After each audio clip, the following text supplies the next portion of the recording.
positive thoughts actually create real change in the physiology of your brain, the way that it fires.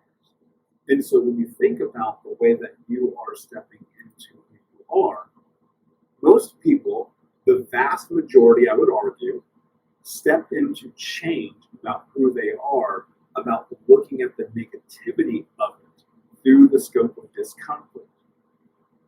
What I try to do, and one of the things that has gotten me to where I am right now, and one of the things I encourage all of my clients to do, is to do things that make them uncomfortable, but think about the positive outcome. Because when you're thinking and you're focused on the positive outcomes, just like I wrote in the first book, Think Unbroken, fear and excitement are the same physiological response. It's just that when you don't understand the truth, that when you're flooded with adrenaline, right, and you're in that state, the body wants to escape and run. But that's not always necessarily beneficial to you. I'll give you a great example of a moment that it's not. Let's say public speaking, right? The thing that everyone says is everyone's biggest fear. I don't think that's everyone's biggest fear. I just think people have not figured out how to yet assess the emotional chemical reaction to the stimulus of stepping on stage. And so when we're flooded with adrenaline, right, and we're going through this place where our amygdala is firing and saying, hey, wait a second, hold on. This might be a fight or flight situation. What you have to do is bring a massive, massive, massive amount of cognizant awareness to what is happening.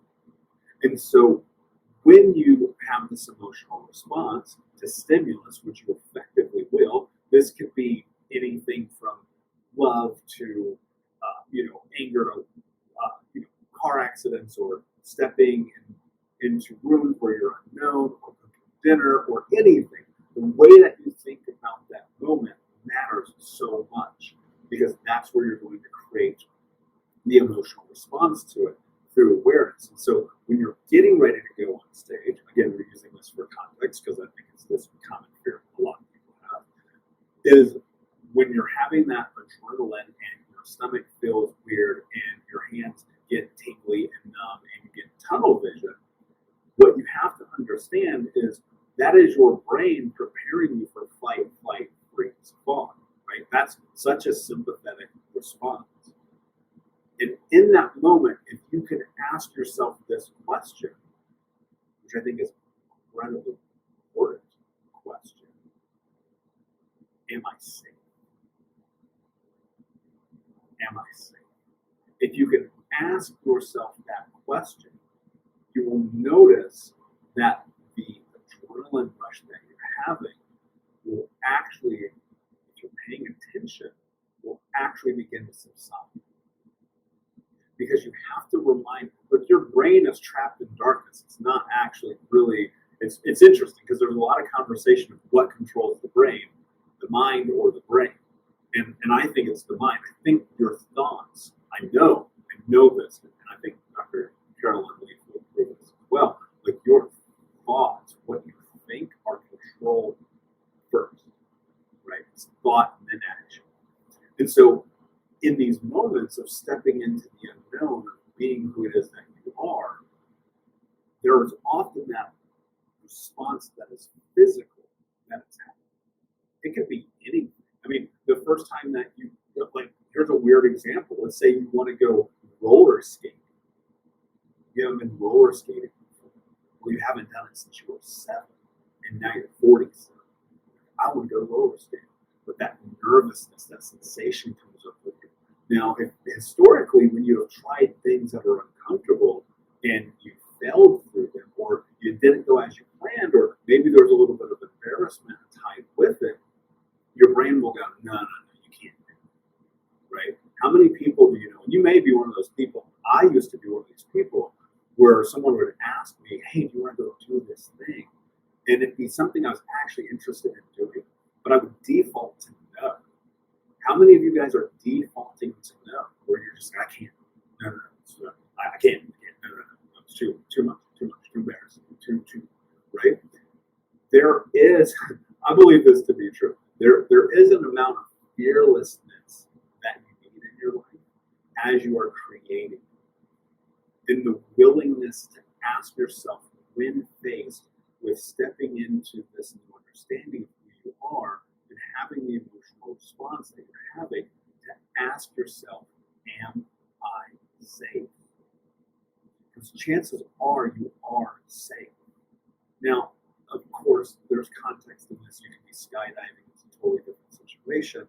But I'm talking about more in your day-to-day life, right now in this moment, as you're stepping in and creating who you are. So if the chasm for healing in this journey is the space of stepping into and creating your identity, then when you create your identity through excitement about who it is that you are and are building into, it's less likely that you're going to run from it as a survival response to stimulus. Think about this for a second. Think about this. If the only thing that you ever do is run from what you're curious about, your wants, your needs, your interests, your values, that thing inside of you to go towards this, if you always run away from that, that's an autonomic and often subconscious response to something that your brain has evaluated in the past as dangerous. But I'm telling you, if you listen to what I'm saying right now in those moments, I'll give you another one. This is one of my favorites, actually. Karaoke. Think about this. How many people like karaoke? You probably like it. It's probably something. Except if you are terrified of it, and your body goes, no way. Can't get on stage. Can't even fathom. Well, when you understand that the emotional response that the body has to fear and excitement is the same thing, and you simply ask your brain, am I safe? You will have a vastly different experience. And I think one of the things that's important is not to vacillate between am I safe or not, but instead, as soon as you have the answer, to move in towards the thing that you need to do. Because you can always find a reason why you cannot do something. I think that's always very simple. But in life, in the scope of safety, it's about you have this opportunity to understand at a deeper scope and level who you are. And by doing that, you begin to step into a further reframing of your past experiences to put them on the shelves where they need to go so they're not impacting your day-to-day life. Think about this. If you're always living in fear, if you're always living in this place of I can't, I shouldn't, I'm scared, you'll never fully step into understanding who you are. Now, what I'm getting to here, I know it's a very long explanation, but I wanted to create massive context for you guys to understand causation and correlation in this journey. I think it's not touched on enough. I think people are missing the boat on it. And that's why we're going back into this today, because you must understand the behavioral patterns today based off the experiences of your past that have led into this moment. This is everything. It's everything to understand how you got to where you are today. Because the only way you get to where you want to go is to understand how you got to where you are today.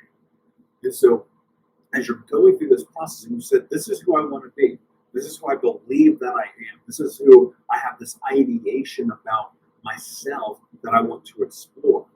The most important thing, in my opinion, the most important thing that you can do is not justify who you are, but instead act. Action will teach you more about who you are than anything else.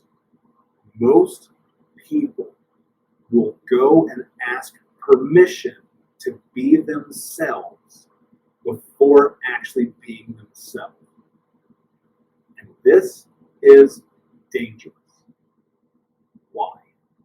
Why is this dangerous? Because the moment that you start to bring in outside input, the brain is going to revert back to assessing for danger. Because the people around you, what they're going to do is they're going to say, are you sure? Are you sure you want to do that? That doesn't sound like a great idea, Amber, Jennifer, Heather, Tom, Steve. I don't know, guys. That doesn't sound like a great idea. You sure you want to do that thing? Because I did that one thing that one time, and because I did that one thing that one time, and I had a bad experience, I said, never again. Well, think about this. What does that have to do with you? What does that have to do with you? Other people's experiences, I mean, of course we're communal, right? But in reality, we don't live life for each other. And so because of that, what you have to understand is while people may have your best interest in mind, they're wrong. The only way that you're going to know who you are is by having the experience that you need to experience to find out the truth.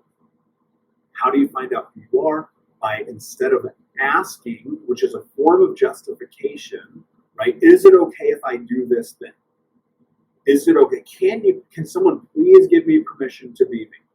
Instead of asking to be you, what you do if you want to find success in your life is you step into being you and understand that you do not have to ask people permission to do so. There's a lot to this. There's so many aspects of this journey that I know are in real time being evaluated by each of us as individuals. But the one thing that I know that holds the most true in this experience of healing is that for those who are willing to say, this is who I am, plant their flag in the ground. And again, this is factoring in that you have created a framework of a baseline foundation of who you are. You know your values, your wants, your needs, your interests, your moral character, your personal, your boundaries. You have a mission, a motto, a statement. You have something that conveys who you are. That becomes the framework for you to be able to step into this effective